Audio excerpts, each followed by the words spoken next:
오늘은 팔신문인데요. 아마 늘 따뜻한 문체로 구성되어 있는 하이델베르크 교리문답이 유일하게 이렇게 날카로운 내용으로 비판을 하는 유일한 문답이 아닌가 생각됩니다. 우리 기독교와 로마 가톨릭에서 말하는 성찬에는 어떻게 차이가 있는지 그것에 대해서 묻고 답하고 있는데, 제가 종전처럼 읽고 구역장님들께서 답을 읽어주시기 바랍니다. 팔신문. 성찬과 로마 가톨릭 회의 미사는 어떻게 다릅니까?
감사합니다. 긴 문장 읽어주셔서 감사합니다. 여기 원래대로 하면은 이제 성찬에 대해서 묻고 있잖아요. 그러니까 기독교의 성찬과 로마 가톨릭의 성찬은 어떻게 다릅니까? 이렇게 물어야 좀 정상적인데, 여기선 성찬과 미사가 어떻게 다릅니까? 이렇게 물었거든요. 그 이유는 아마 이런 이유 때문인 것으로 보입니다. 우리 기독교는 예배의 중심이 말씀 선포인 반면에 카톨릭에서는 예배, 즉 로마 천주교의 예배는 이제 미사라고 부르는데, 그 중심이 말씀 선포가 아니라 이제 성찬 성례, 그러니까 우리가 말하는 성찬이거든요. 그래서 아마 성찬과 미사는 어떻게 다릅니까? 그렇게 물은 것 같고요. 먼저 이 답이 우리 기독교에서 말하는 성찬의 의미를 먼저 재확증을 먼저 했습니다. 답문에 보니까 세 가지로 얘기를 했어요. 우리 기독교에서 말하는 성찬의 의미는 첫 번째, 완전한 죄 용서, 그리고 두 번째, 신자의 그리스도와의 연합, 그리고 세 번째가 실제로 부활하셔서 지금 보좌 우편에 계신 그리스도를 우리가 경배한다.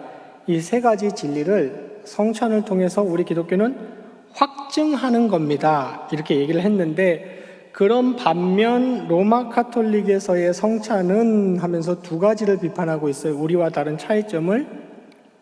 첫 번째, 요게 좀 문제가 되는 구문이에요. 그러니까 이렇게 비판을 했네요. 로마 가톨릭에서는 성찬을 그리스도께서 드렸던 희생 제사를, 갈보리에서 드렸던 희생 제사죠, 그거를 성찬식 때 사제가 다시 반복한다는 거죠. 다시 반복해서 그 떡을 먹고 그 즙을 마시는 것 통해서 계속해서 반복적으로 제사함을 받는다는 겁니다. 이 말은 다른 말로 하면 성찬에 참여해서 사제, 그러니까 제사장을 통해서 이루어지는 그 제사 의식에 참여하지 않으면 제사함의 효력이 지속되지 않기 때문에 계속적으로 그 제사 의식에, 즉 성찬에 참여해야 된다는 겁니다.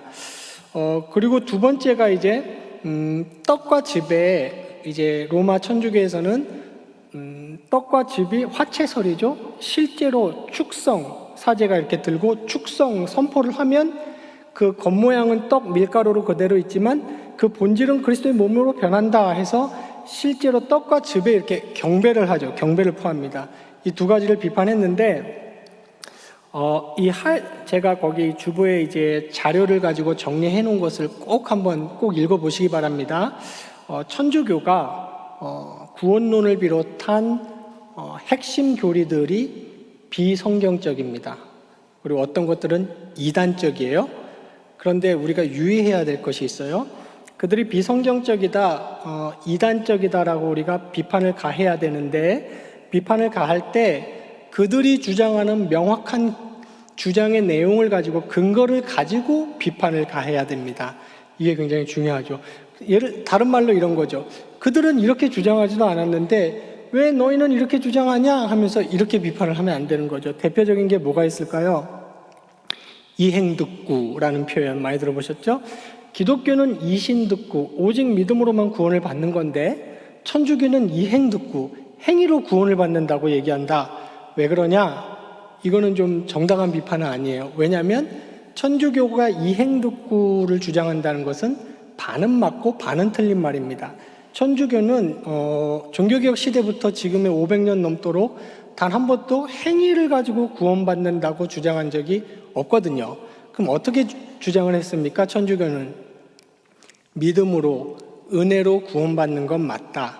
그런데 오직 믿음만으로는 아니다.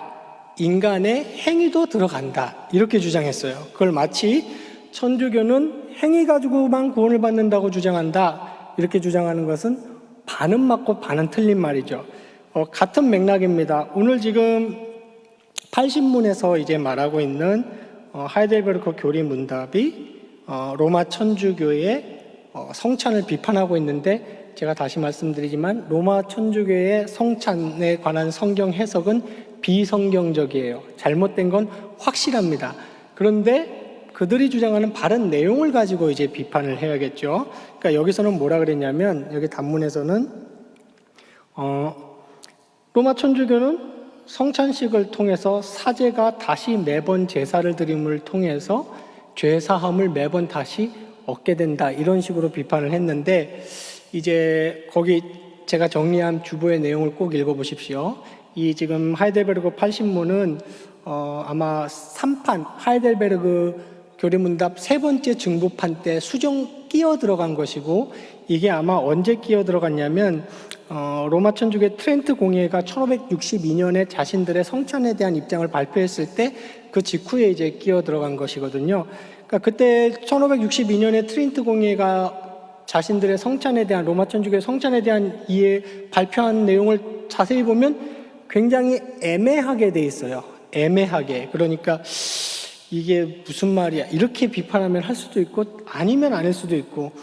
그런데 이제 중요한 것은 그 뒤에 로마 천주교의 정식 교리 문답 발표를 보면 이런 표현을 씁니다. 그러니까 로마 천주교는 one single 그리스도의 희생제사가 단일하고 유일한 것이라는 것을 인정한다. 그리고 또 이런 표현을 써요. 그때 그 그리스도의 갈보리 십자가 제사가 ever present 영원히 존속한다고 우리는 인정한다. 그러니까 로마 카톨릭의 교리문답집 그러니까 1367항과 1364항목에 보면 그렇게 분명히 표현을 해요.